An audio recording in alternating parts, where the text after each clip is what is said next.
आज का बाइबल का वचन संत पौलुस का रोमियो के नाम पत्र अध्याय 6 वचन 12 से 18 और आज का सुसमाचार संत लूकस के अनुसार अध्याय 12 वचन 39 से 48।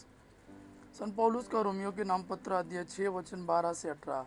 अब आप लोग अपने मरणशील शरीर में पाप का राज्य स्वीकार नहीं करें और उनकी वासनाओं के अधीन नहीं रहे। आप अपने अंगों को अधर्म के साधन बनने के लिए पाप को अर्पित नहीं करें।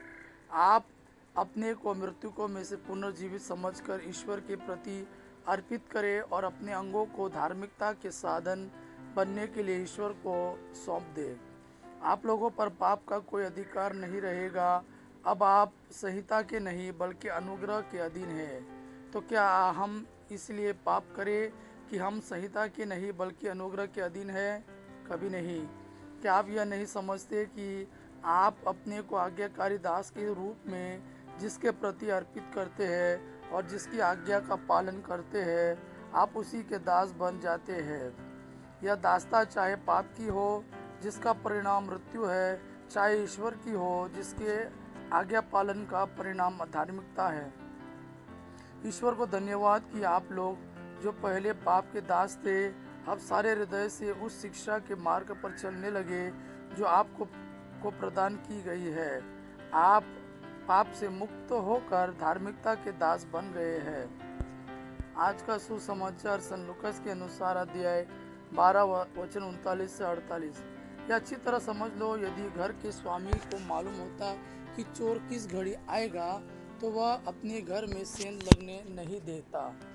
तुम भी तैयार रहो, क्योंकि जिस घड़ी तुम उसके आने की नहीं सोचते उसी घड़ी मानव पुत्र आएगा।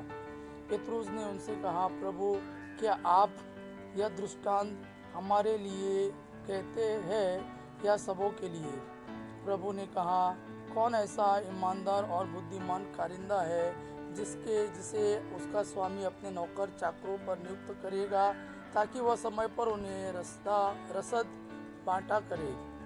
धन्य है वह सेवक जिसका स्वामी आने पर उसे ऐसा करता हुआ पाएगा। मैं तुमसे यह कहता हूँ, वह उसे अपनी सारी संपत्ति पर नियुक्त करेगा। परंतु यदि वह सेवक अपने मन में कहे, मेरे स्वामी आने में देर करता है, और वह दासियों को पीटने, खाने पीने और नशेबाजी करने लगे, तो उस सेवक का स्वामी ऐसे दिन आएगा जब वह उसकी प्रतीक्षा नहीं कर रहा होगा, और ऐसी घड़ी जिसे वह जान नहीं पाएगा। तब स्वामी उसे कोड़े लगवाएगा और विश्वासघातियों का दंड देगा। आप अपने स्वामी की इच्छा जानकर भी इस सेवक ने कुछ तैयार नहीं किया और न उसकी इच्छा के अनुसार काम किया, वह बहुत मार खाएगा। जिसने अनजाने ही मार खाने का काम किया वह थोड़ी मार खाएगा। जिसे बहुत दिया गया है उससे बहुत मांगा जाएगा, और जिसे बहुत सौंपा गया है उससे अधिक मांगा जाएगा। यह प्रभु का वाणी है। प्रभु को धन्यवाद। आबा पिता की महिमा और पुत्र यीशु का प्रेम आप पर सदा सर्वदा बना रहे। आमीन।